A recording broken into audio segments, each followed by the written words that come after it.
To explain what I did here, we're gonna ignore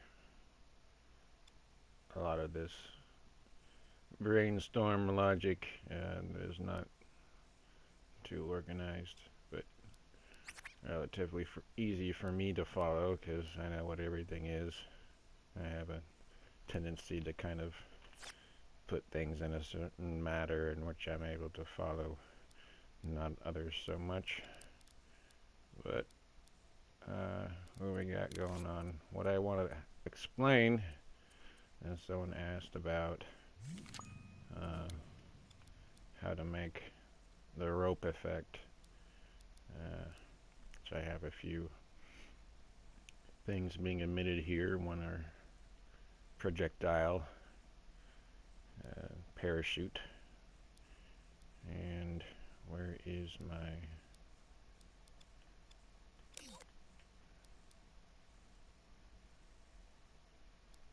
rope?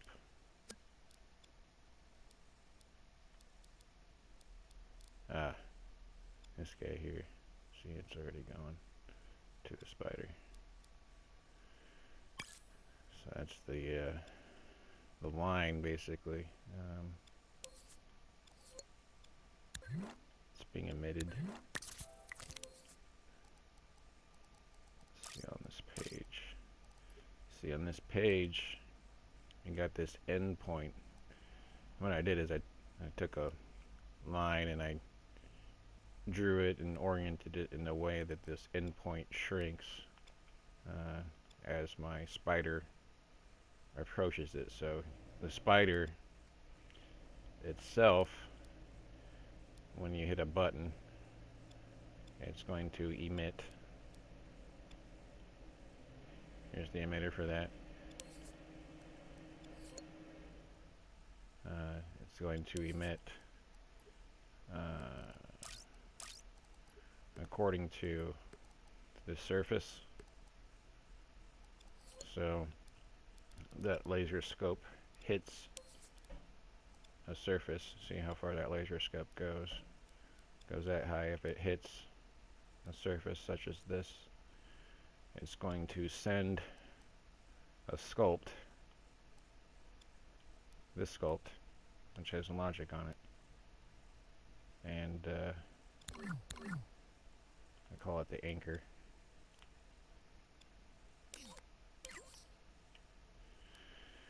And that anchor has a tag, which I call anchor.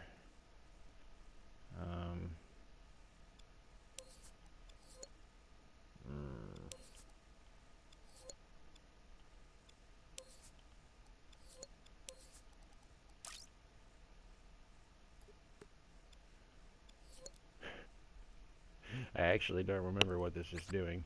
I'll have to figure that out. Look at rotator is going to swivel the square so that it follows me, and instead of emitting once the line, because that swivels and the line itself is being teleported, I believe. Perhaps not, actually. I don't see a teleporter. I remember that was one method in which I was exploring. It's actually just being emitted from this sculpt, and but it will only emit in one direction. So if my spider moves, I wanted it to kind of follow it. The line will arc to the spider, but this helps that follow it. The follow look at rotator.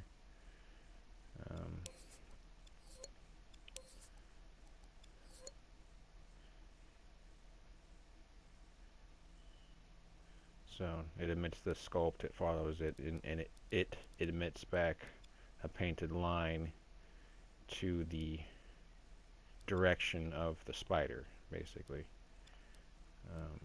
because it's following me, it's following the rotator, is following me,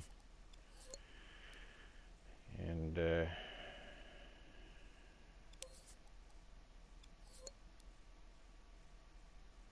some of these are to make sure that the anchor is following a moving target, so that way it will stay with the moving target that is going up and down. So when that sculpt hits it, it clings to it and stays with it. That's what some of these little moving up and down, left and right, testing that out.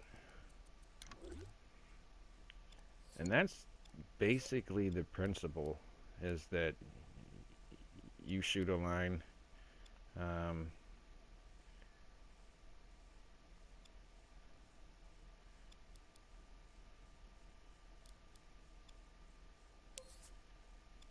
it shoots a line, the sculpt up to the surface, and then that sculpt shoots a line back to the player, and that line,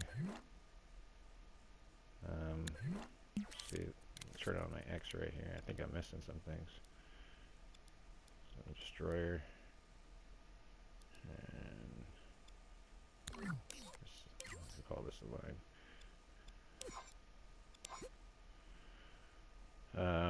So I'm calling this the length, and see, I've reversed the input as necessary, and those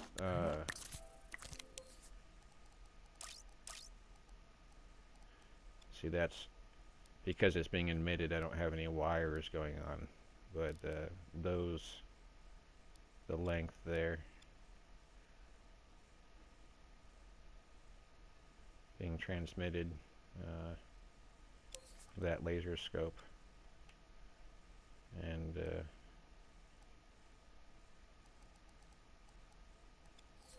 that's telling the line to shorten, basically. So I'm using transmitters to communicate that. As I close the gap to an object, that line will shorten, and I believe I reversed the input for the endpoint there for that reason. Here. So, and the spider, when that's being emitted, has a logic to follow the anchor, which doesn't exist until I create it. And once I do, it's going to orient around that particular node. And I've made it so that when you shoot a line up, see, he's being attracted to it. I had that so that he just kind of slowly, that you're able to overpower it by going up and down, and he will gradually rise up. See how that laser interfered with that line and suddenly wasn't there anymore. And it's the same when this arc gets out of the, when it no longer hits the spider, it can create kind of a weird effect. But this is as close as I've been able to get that particular function. Maybe there's other ways of fine-tuning it. I think the length of the line makes a bit of a difference for how much it stretches. So, not so much of a tutorial, but an explanation and a recap of what I did. It's been a number of weeks, so if this helped you in any way. I believe this could come in handy for other kind of like Indiana Jones style whip, you know, grappling in general.